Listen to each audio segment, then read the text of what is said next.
बातम्या विस्ताराने पाहूया। सुरुवातीलाच राजकीय वर्तुळातून एक महत्त्वाची बातमी। शरद पवार यांच्यानंतर सदाभाऊ खोत यांनी मार्कडवाडीमध्ये दौरा केलाय। यावेळी पवारांवर टीका करताना सदाभाऊ खोत यांची जीभ घसरली आहे। खळं लुटणारा गावात आला अशा शब्दामध्ये सदाभाऊ खोत यांनी जोरदार टीका केली आहे।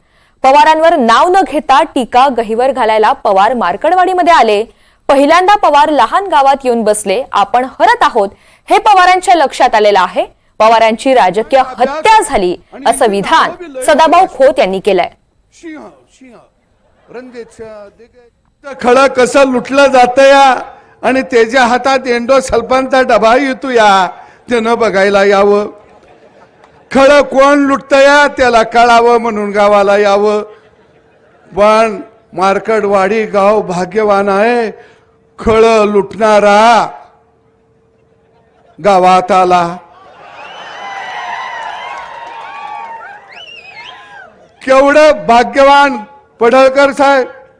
आम्ही ह्यांना म्हणायचं, अरे दिवसा ढवळ्या तुझं खळं हे लुटतया, त्यामुळं तुझ्या बापाच्या अंगावर धडूत कपडा येणा झाला या।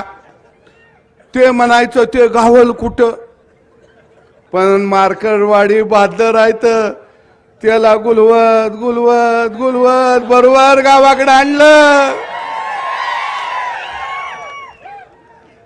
आता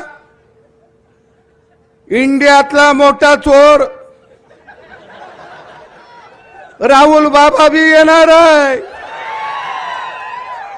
पण ती येताना एक बोर्ड लावून ठेवा, काट्या कुट्याचा तुडवीत रस्ता कसा गावाकडे आला स बाबा।